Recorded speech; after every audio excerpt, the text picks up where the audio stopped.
ARI. Welcome to the Career Musician Podcast. Thanks for having me, Nomad. Yes, man. Sorry for the craziness trying to get it scheduled, right? No, it's all good. Health first. That's right. That's right. Thank goodness I got better. And how did you fare through the pandemic? Did you get the old COVID? Okay, I somehow did not get it. Nice. And I've been exposed many times and I haven't gotten it. I think maybe I'm resistant, but I don't want to believe that, but maybe because of all the exposure. But honestly, I loved COVID. I didn't love that people were getting sick or passing away. That's not what I mean. No, I loved the downtime to reflect and recenter and recalibrate and come up with new ideas. I think a lot of when there's a block, we come up with creative solutions, right? And I think Zoom is one of the beautiful things that emerged out of the pandemic and enabled us to connect all over the world. Mm-hmm. I wrote a whole EP on Zoom, and I recorded it at home, and for the first time, so it taught me how to record my own vocals at home. So a lot of benefits came to me, self-exploration, because of the introspective time. Nice. That's so perfect. It's funny because a lot of people would check up on me. Hey man, seeing how you doing? What's going on? I'm like, this is my normal life. I'm stuck in my studio 24/7 anyway. It's what I do, So as musicians, as creatives, I do think there's a part of that, seclusion, right? Is what you're saying. That's the good part. Yeah. Well, I was doing 5 days a week songwriting, going from studio to studio, so that kind of stopped for me. Right. But then I filled it in with other things, and I also work from home on other projects. Good. All right, so you're from Toronto, right. How long have you been out here in LA? I came out here in 2014 and I was like, what is this place? This is where you need to be for the music industry. This is the pulse of the music industry, entertainment in general. And at first my ex-boyfriend was like, oh, come check it out. I just got my visa. Let's see what it's about. And then I was like, never mind you. I'm coming here with or without you. And then I got my visa. And I ended up staying, and I went back and forth. I was bi-coastal for a few years, and I made a more permanent move in 2017. That's a good point that you say about the visa. For people trying to come in from other countries, can you shed some light on that maybe?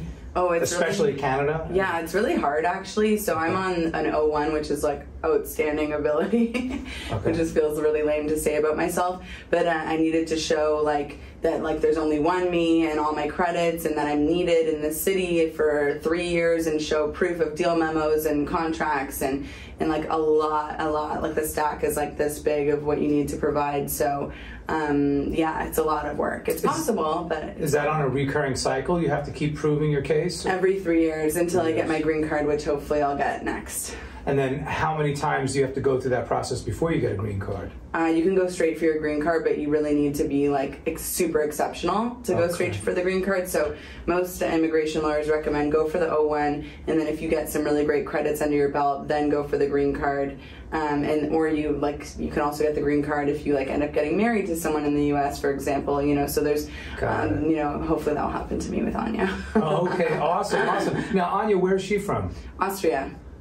So is she on a similar situation then? She's she got her green card. Oh, she did. Yeah. Oh, okay, great. So I wanted to bring that up and shed light there because that's a huge issue for people who want to move to LA, right, or move to the United States. So yeah, well, you can technically come for just under 6 months if you're from Canada, and then go back for 6 months and then come back. You just can't be out of the country more than 6 months of the year, or else you won't be considered a citizen anymore. Oh, okay. So yeah. All right. So cool. We got that wrapped. How did you get into music? What was the impetus there, the early inspiration? Well, I really loved singing, so I also copied my older sister, everything she did. She was doing singing lessons, and I always loved to sing, so I asked my parents, can I please go into singing lessons too? I was 7, I started singing lessons, and I went into theater and did, I just lived for getting the singing roles in the theater productions, and then recorded my first song when I was 10, was Elvis Presley, Teddy Bear cover song, and then I was in my first girl group when I was 11, which later evolved into a band that already actually got somewhere. My mom actually was really integral into getting us seen, and she opened up a indie label and got us distributed with Universal and signed to CAA, and we did tours. And so part of my high school experience, I was with tutors on the road. And then when we disbanded, I was like, this industry is dirty and disgusting, just because there were so many like weird instances, and like I would be performing at clubs and they're giving me drugs and alcohol at like such a young age, and I felt like I just had like a bad experience. And also at the same time as a band breaking up, my parents got divorced and I was like depressed, and I was like, fuck the industry. I hope I'm allowed to say the F. And then I was, but I couldn't help it. Years later I fell back into music. Okay, hold on, because you said a lifetime amount of stuff right here. Yes. So we got to unpack some things. All right, so number one, my suitcase. Yeah. You got to unpack it. You know the new suitcases they have where you just open it up and everything's in shelves, right? You see that? Get me one of those. Oh, dude, that's like my thing. I can't wait. Send me a link. My wife knows. I will. My wife knows. Sorry, I'm a bag whore. I don't know if we could say that word either, but I love bags. I'm a nomad. I travel, right? That's what we do. Anyway, I saw a bag.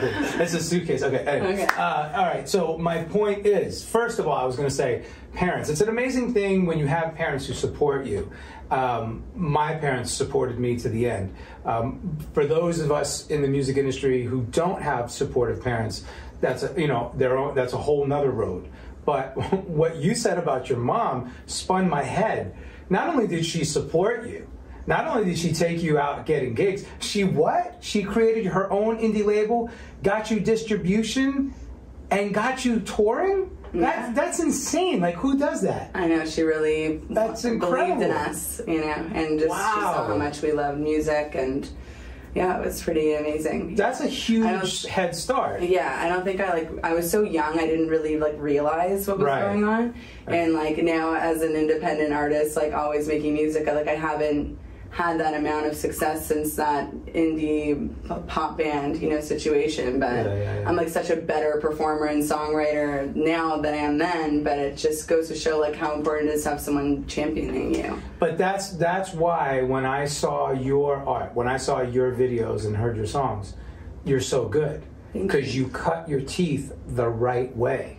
You didn't just, start, and there's nothing wrong with this, but you weren't just a little bedroom producer, writer, and then all of a sudden, oh, bam, now I'm a star. You had this whole development stage. And let's face it, in the industry today, we're missing development, right? Back in the day, artists used to be developed months, years at a time, right? So your mom did that for you. Yeah, definitely. That's I pretty definitely cool. put a lot of my own work, I'd say, where I most developed was getting a songwriting mentor and someone really teaching me the craft of songwriting. I want to hear more about that. How did you go about that? So in Toronto, I got a big grant. I got a $20,000 grant in 2015 to make an album, because the Canadian government supports the artists. And I was like, I know you just keep dropping these bombs, because now you're gonna have to tell the story about that. We'll come back so let's connect to it. And so I was like, okay, well now I finally have a budget, so I want some really good material. And I always felt like I was a really mediocre writer. I thought they were okay, my songs were not amazing. And so I found someone named Steve Fernandez. I'll forever credit him as really developing me as an artist when it comes to the craft of songwriting.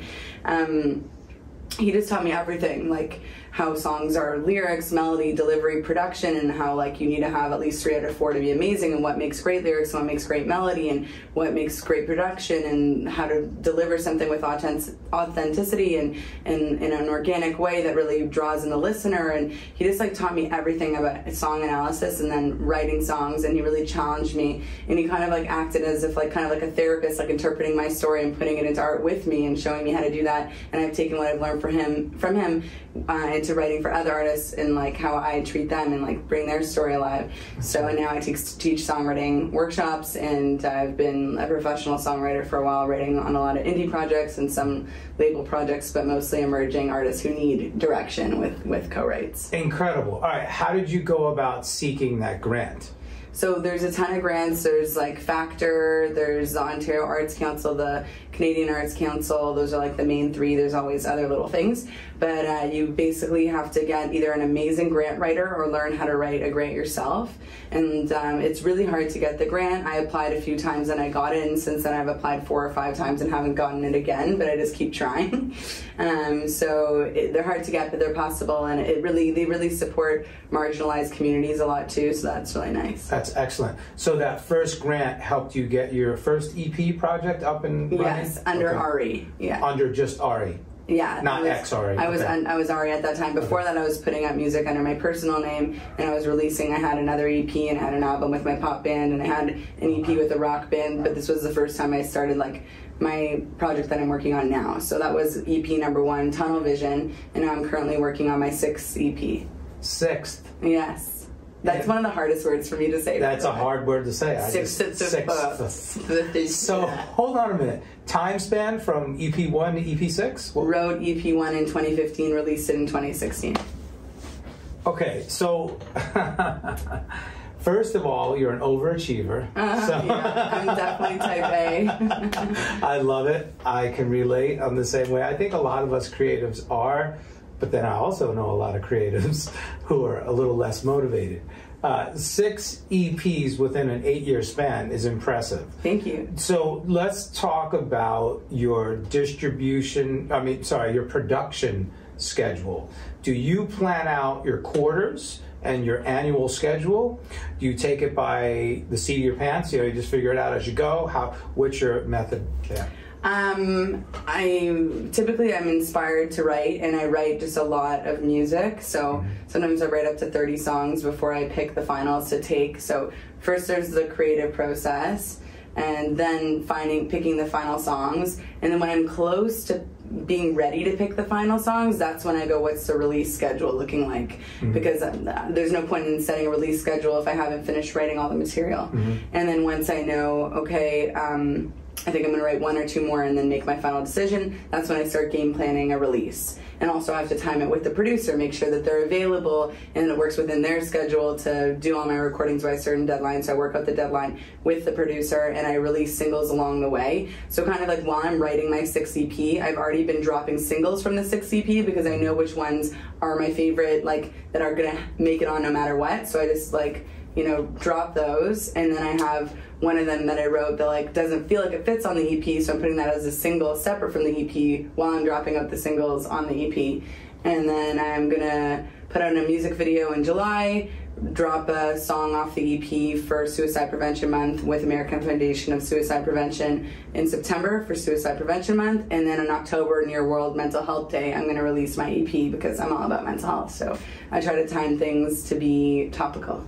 I love that. I love the topical concept, and I love how regimented you are. So in my new book that is coming out soon, I talk about running your business as a musician, just like a corporation. And I talk about borrowing from the C-suite infrastructure, right? CEO, COO, CFO, Chief Financial Officer, Chief Operations Officer, and CEO of yourself, right? And that's exactly what you're exemplifying here. So I love that. It's incredible. So I get an A+?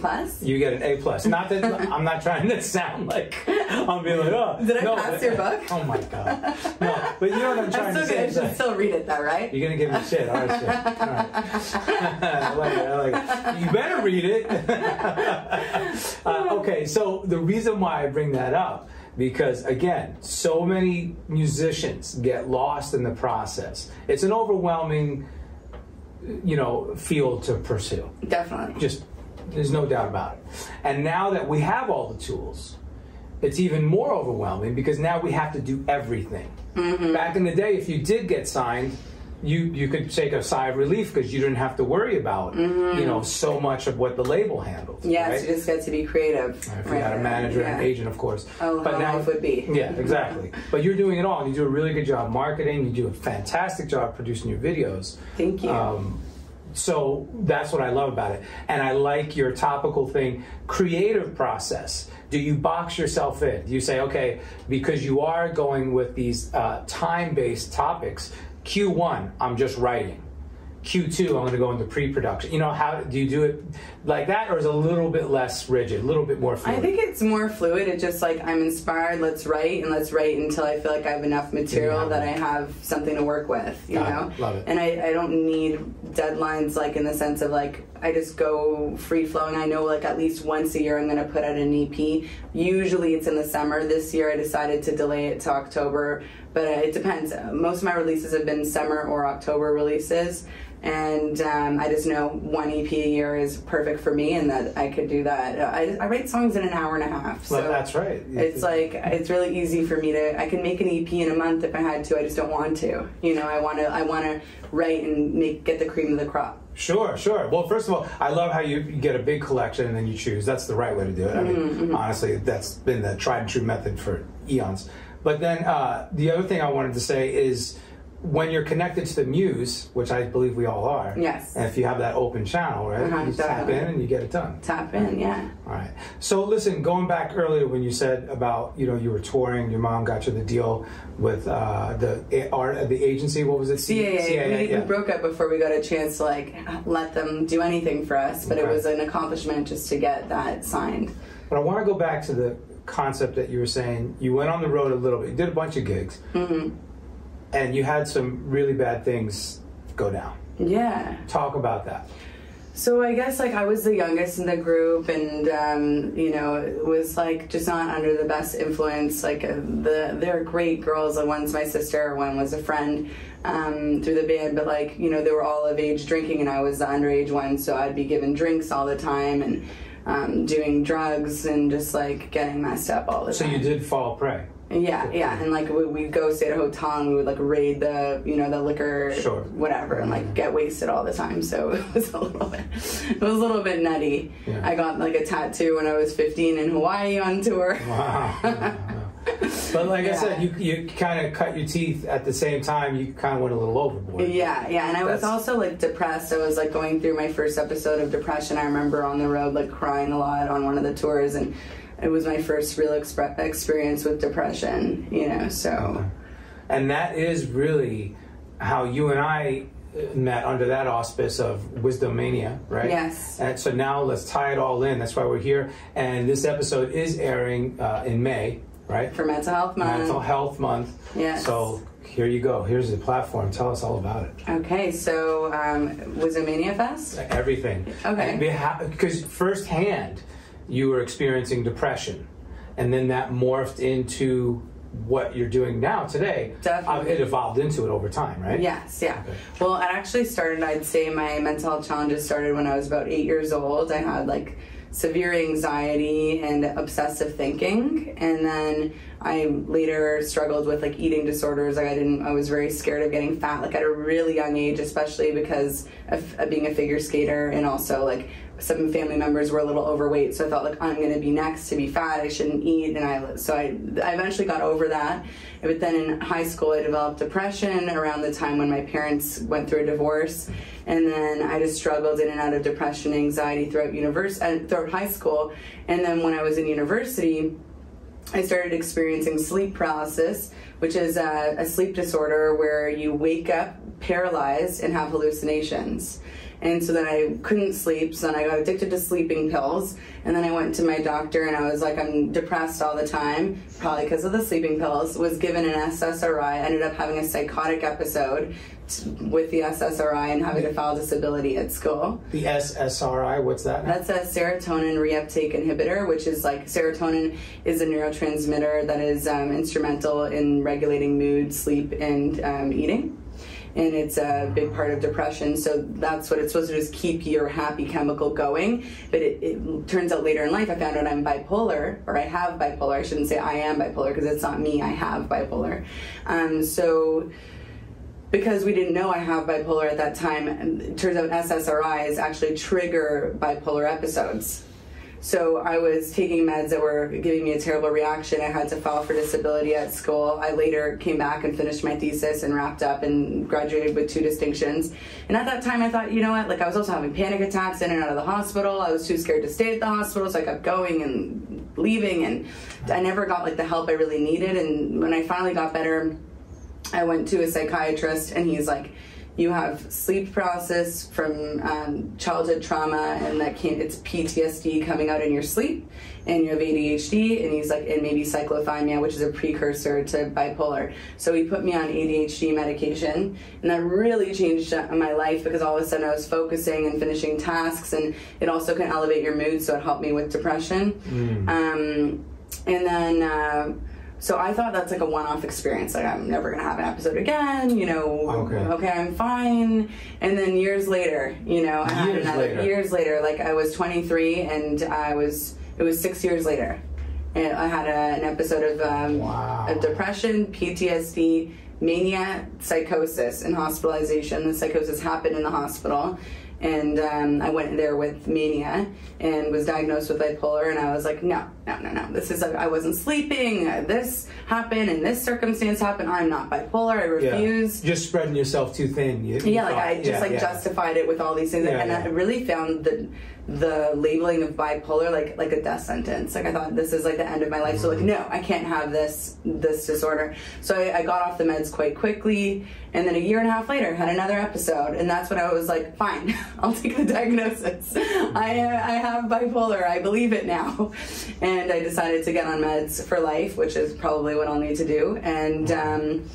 And then a couple years later, I had another episode, but I didn't have psychosis. And so since I recovered in 2017 from that major episode where I was first hospitalized, I decided I'm going to advocate for mental health. I'm going to write about it in my music. Instead of being full of self-stigma, which I started off with, I was so ashamed and so embarrassed and humiliated, and I didn't want anyone to know. I was like, I'm going to flip this and do the opposite. I'm going to tell everyone. I'm going to talk about it. I'm going to be proud of my experiences. I'm going to shine light and hopefully inspire other people who felt alone like I did, because I didn't see anyone talking about psychosis and bipolar the way I do, and I needed to see that so badly. So I was like, if I needed to see that, I could be that for other people. You could be that person. You just answered my next question. Yes. You're so vocal about it, and you know, your vulnerability, comes out, and I respect that about you. Thank you. That's amazing. So now we know why. Yes. And the chances are, like you said, if you're going through it, how many countless other people out there are going through it? Well, statistics are 1 in 5 people deal with mental illness. Right. So it means either we ourselves or someone we know has mental illness, and it takes the average person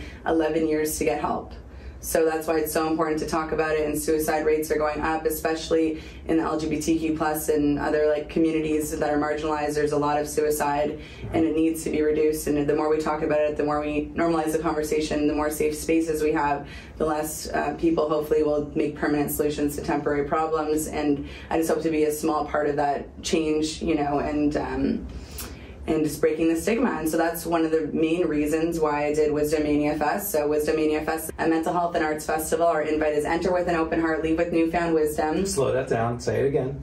Enter with an open heart and leave with newfound wisdom. Enter with an open heart and leave with newfound wisdom. I love that. Yes, thank you.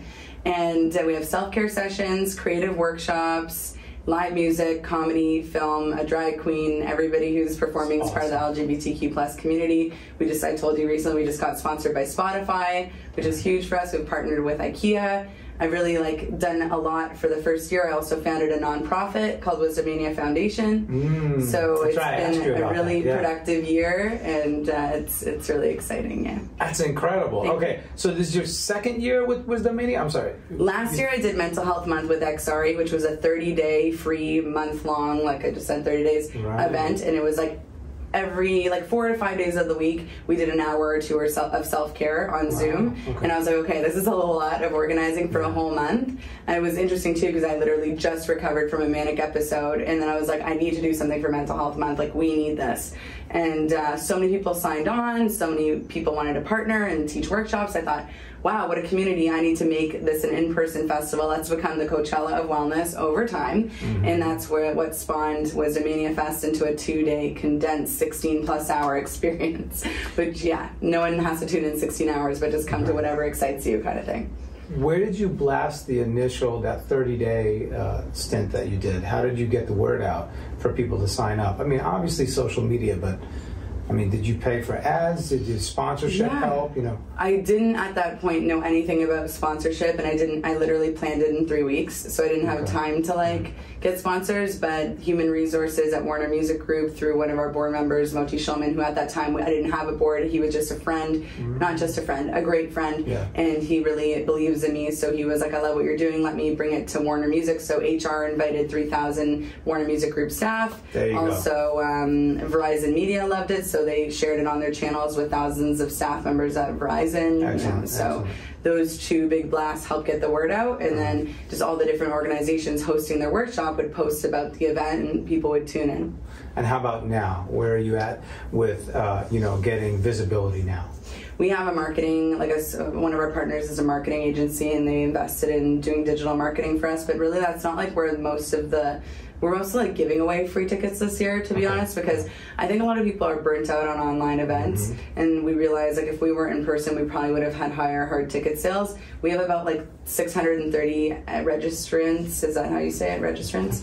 Or registered guests, and but a lot of it is free tickets. We just were like, people come. We don't want financial barriers to getting the help you need. And also this year is a great opportunity to build awareness, build a foundation. So next year, hopefully people are like, hey, I got a free ticket last year. I'm going to come and get a ticket and attend in person. That's awesome. Very smart. Very smart. Thanks. Okay, so wow, so much. It's incredible. It's incredible. What do you prefer doing? What do you prefer doing most throughout your days? Like, what is your favorite thing to do? I'm guessing songwriting? I think like any form of collaboration. Like when it's a songwriting session, I love like coming up with ideas and just like creating something from nothing with someone else. Also, I love getting on Zoom when it has to do with the festival or the foundation and like coming up with a way, like literally collaborating on some idea. Like, for example, I had a great meeting with It Gets Better. They're an activist group for LGBTQ plus communities, and we like had a great call, and I was like, oh, at WisdoManiaFest, in our songwriting session, we should write a song called It Gets Better, and then we can release it as a collab, and like coming up on the spot, like just like downloading, whether it's downloading like a creative idea or downloading a possible partnership, like I love the creative process. And doing that and the banter with someone else. Right. Now, let's see, the fact I want to be sensitive to this, so here's me being vulnerable. How did you discover your sexuality, and how did that play into your whole purpose, with the mental health awareness? Definitely, so in November 2020, I was doing Reiki on myself, which is like energetic healing, and I got this download from the universe because as an artist channeling songwriting, I also channel messages through Reiki, and I got this message of, you are not ready for true love until you go through a certain experience.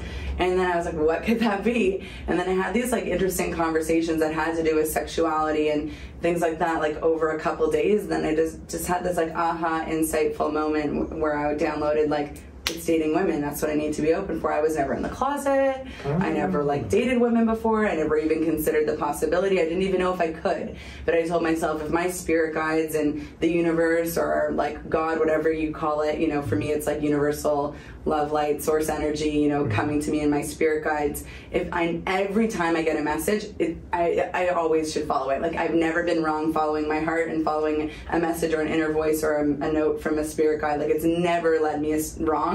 So I was like, okay, I need to listen to this thing. I guess I'm going all in. And then I changed my preferences on dating apps to women, and I was like, wow, like there's so many girls. And then I just like spent like probably like 20 hours on one weekend like swiping and like I went deep. And then I was like rabbit hole. Yeah, and then I set up 3 dates on a Monday, Wednesday, and Friday.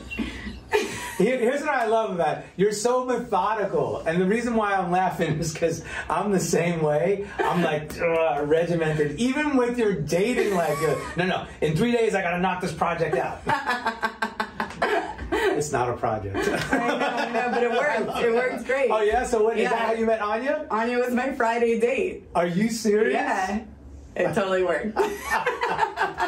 And in the first 2 dates, it felt like friends, because like I've never dated a woman, so I felt like I was out with a friend. I was like, oh, I'm not into this. What is this? So on the way to the third date, I was like, okay, I don't know. Like, listen to spirit guides, but if this doesn't go well, I'm just gonna like relax, just like be organic about how I meet people. And then so I get there, and then I see her, and I'm like, she's gorgeous. We had a great conversation, and then we dated exclusively since November 20th, 2020, and and she's my girl. Yeah. November 20th of 2020. Yes. So you got 3 20s in a row there. Yes. I like that. Yes. Okay, wow, that is really cool. Thanks. Okay, wow. And you said something earlier about you, and it was 6 years later, and I was 29. You look like you're 20. What are you talking about? I'm turning 35 this weekend. Oh my gosh, yeah. Well, you're turning 20 again this weekend. This weekend. Yeah. Happy birthday. Thank you. All On right. WisdoManiaFest. Oh, that's right. Well, you did say I lined it up, and I could be like, it's my birthday, you have to come. You like topicals. I love it. That's so awesome. All right, cool. What else do you want to tell us about your music? Because you know what? I did want to touch on this. You showed me a video you were here last time that I was just blown away. You had eggs on your face and crayons and feathers and oil, and I'm like, how the hell did you do that? What is that song again? Breakpoint. Breakpoint. Yeah. Talk about that, please, and shed light on the song, but also the video production. Yeah. Okay. So the song actually I wrote just after Coachella 2018 when I felt like I was like precipitating this feeling of another episode coming on. And you can sense that? I felt it. Yeah, I felt like this like PTSD and fears of it happening again, and like senses of like feeling kind of out of myself, and just like I felt like it was coming on. And I decided to write a song about my last experience with my episode in 2016 that led to hospitalization. So I wrote Breakpoint about that, and then like maybe a month after had another episode. So Breakpoint's about that, literally that point where like you break, and right now I think I'm learning how to bend rather than break, and over time I learned how to do that. Well said. Thank you. Bend then break. Yeah. It's like responding instead of reacting. Exactly. Like, proactive care rather than reactive care. I'm always taking care of myself. I don't just take care of myself reactively. It's an everyday thing. I love that. Thank you. We all need to be that, because by the time you go to the hospital, it's too late. Yeah, it's not too late. It's just like you're the thing already happened. Yeah. So be preventative. Exactly. Be preventative by just like prioritizing your mental health, doing self-care, whether that means getting in nature, sleeping well, eating healthy, exercising, taking your vitamins, spending time with friends, doing acts of kindness, meditating, whatever it is for you, do it, because we all have mental health. You don't need mental illness to take care of your mental health. And that's what May 19th is about, Action Day, right? Yes, Mental Health Action Day. Yeah, so we take action by being proactive for ourselves. Exactly. That's one of the ways, right? Yes. And I just did the filming of our workshop with MTV yesterday for Mental Health Action Day. Wow. We did a collab with Save the Music and MTV at a school in Los Angeles where we taught songwriting for wellness, which incorporates reflection, meditation, breathwork, songwriting, performance, and mental health resources. Incredible. Yeah. And that was through Jay Osterman and Henry Donahue? Jay and I did it, and also Daniel from Save the Music. I haven't Beautiful. Okay, well, yeah, because he'll be on the show eventually here soon. So cool. That's awesome. Wow. Okay, so getting back to the song Breaking Point. So that was the impetus for writing Breakpoint. Yes. That's why you wrote it. Yeah. And then I remember picking your brain about the video production. Give us this quick I'm so glad. It's my favorite video. I've made a few that I really like, but this one's my favorite. And I really just I feel like this might sound like not like so full of depth, but I felt like, how do I get people to watch this video? There's so much content out there, so I just thought of like the silliest concept of like one thing after another, just leveling up the silliness so that people are going to be anticipating what's coming next. So I literally just came up with a bunch of funny things and put them back to back, so to keep the listener active. See, I didn't think of them as funny. I thought of them as like awe-inspired.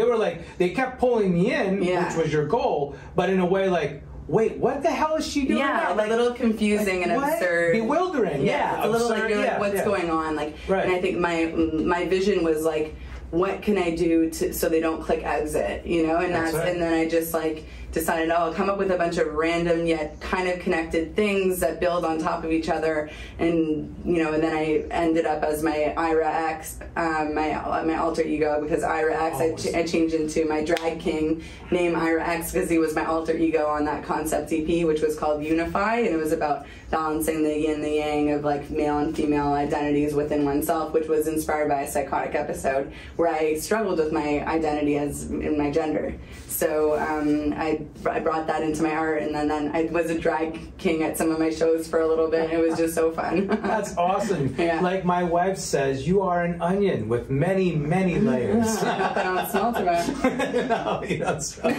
That is awesome. Okay, but just give us, what were some of the little tricks you did? Because you told me, or you don't want to divulge. Oh, which for the video? Tricks? Oh, you had like melted wax, or I like emptied out an egg. Like I put a pinhole and I drained an egg and I put glitter glue in it. Right. And then cracked the egg on my head and smushed the glitter everywhere. I took raspberries and smushed them into my eyes. I brushed my teeth with Nutella. That's what it was. I was like, what is that? And I was like, they might think it's poop, and no wonder. I'm just weird. It's just me living my weirdo dreams. All right, so where can everybody find all your music? Everything is on Spotify, x.space, ARI, or you can search x.ARI, or my website's xreofficial.com. I have everything on there, including mental health tips and resources. If you're looking for anything like hotlines or therapy or ways to practice self-care, improve your happiness, get creative, and podcasts, all that good stuff. So if you're looking for resources, it's on my site. And WisdoManiaFest, WisdoMania Fest.com also has those resources and tickets. The thing is, one more time, it's like wisdom, but wisdo and then mania. Exactly. Put those two things together. Cut out one M. Yeah, exactly. I love that. That's brilliant. Thank you. Okay, so what's next? What's next? I guess, I have a big travel plan coming up. So I'm going traveling with Anya for 4 months. For holiday? For work travel. Okay. But I'm going to be part-time. And we're going to Toronto and all over Europe, and then the next step of WisdoMania Fest will be looking for a new venue, since we'll be in person, and game planning new sponsors or continued partnerships with our existing sponsors. And then for myself, I'm putting out, for my music, I'm putting out Don't Die Without Me, my music video. I think I played you that song. I'm putting out the music video, which is like me playing a white piano and then a green screen of Anya and I having a day together. And that comes out in July. I'm going to have a release party in Toronto at the Alma Combo. And then in September, I'm putting out that song I told you about. It's called Don't Choose Heaven. And then the EP, I haven't titled it yet, but that's going to come out in October. So that's what's going on with music and the festival and my personal life. Incredible. You got it all wrapped up. With a little bow on top. It's done. What color's the bow? I want to say red. Okay. This is a power color. Okay. This has been great. Yes, thank you. Thanks so much for having me. Absolutely. And we just met not too long ago from some mutual friends. Jack Pyatt is a dear friend of mine. So such a good guy. Amazing. Yeah, exactly. He's the best. And he connected us. And he also got us a kombucha and water sponsor with pH Water for the festival. So that's nice. Shout out to them and Jack. That's right. Yeah. And he connected us, and that's awesome, because that's what he does. He connects cool people together. People. Well, the mission here at the Career Musician is to empower musicians with strategies for a sustainable career, right? Which means like how not to go starving as a musician, whether you're pursuing it as an artist, or you want to play for other people, or you're composing and producing or writing songs. And I think that you just hit all those bars. You just you're not starving. And I don't just mean that monetarily, okay? I mean that in a broader context, zooming out, macro vision. You know, you've really, I feel like you've juiced all of your resources to your best advantage. Thank you. I actually just recorded a song where I say, actually I'm supposed to record it, it's on my to-do list, where I say squeeze out the juice. So it's funny you said that. But I personally, I'm not funding my life through music, but I have so many avenues of income, and I'm very happy with where I'm at with my music, although it would be nice to be able to live off it. But if I was to tell anyone how they could live off music, which you would know more than I would, I'd say be a producer and learn how to produce, because producers charge the money, and songwriters rarely make enough money off royalties, and artists are typically, unless they're funded by a label, are funding their own careers. So if you want to make money, be a producer, and a good one. That's right. That's right. And that's exactly what our course talks about. We have a course, 6 Steps to Recording Pro-Level Sessions from Home. And basically what you went through during the pandemic of learning how to record your vocals. By the way, I wanted to ask you, how did you go about that? I just asked my producer, who I was working with in Toronto, what do I need? I had a microphone already, but I didn't have a good soundproofing. So he sent me a link, and I found on Sweetwater a really great, what do you call it? A little vocal bathroom. Yeah, just put around the microphone. Like a little booth. I made a little booth. It's like a panel. That's what the word I'm looking for. It looks like this. So I have a panel now, and I record everything at home. Sometimes I'll do final vocals in a proper studio, but I actually use some of my vocals for finals, so it's pretty great. We have the technology today. Yeah, and I've just, like, yesterday I recorded a song, and like I just have it down in like 45 minutes, boom, boom, boom. Like, I know what I need to get. I've gotten so much better at vocal production because of doing it myself. Yeah. Well, and last thing, actually, multiple streams of income is the secret, and that's the secret for the career musician. That's our whole, thing. You said you have some multiple streams of income. What do you do to fund your life? So, one, my mother owns a brokerage, so I'm a mortgage agent, so that, like, closing deals, I get commissions, so I don't have a salary, so I have to, like, work on a certain amount of deals. I do that very part-time, like sometimes 1 hour a day, sometimes 4 hours, sometimes not that day, so it's on my own schedule. And she also, like, supports that I have other passions, so if I need a day off, it's really easy for me to do that, to work on the festival or do something for music. And then I get paid for songwriting sessions. That's right. I also have the foundation, which we get donations from, and I can pay myself when I do work and songwrite for classes. Mm-hmm. Also, working for WisdoMania Fest, I can pay myself a fee for the work I do, and also performing at my festival, so performances I get paid. And I'm also a mortgage lender, so I've lent out this year on my first mortgage, so every month I have a check for interest. So yeah, variety of income. Once again, you nailed it. So you are a true career musician because part of that income is coming from music. So Yes, yeah. I hate to burst your bubble. Not enough to live the lifestyle I want to live, but yes, some, well, yes, some. I like to live. Well, I'm in Burbank, not Beverly Hills, okay? Hey, it's called life. Yeah. This has been great, Ari. I can't wait to get in the studio with you and start writing and working on something. Yes, yeah, me too. It'd be so fun. We should write something special. Awesome. Maybe something for sync. Absolutely. That should be the goal. Yes. And we will make it topical. Like you said, we'll find a theme that we can really focus on. You know what? And this is good fodder for those people listening or watching that are wondering, well, I don't know how, where do I start? Okay. Well, if you're stuck for ideas, what do you say to those people?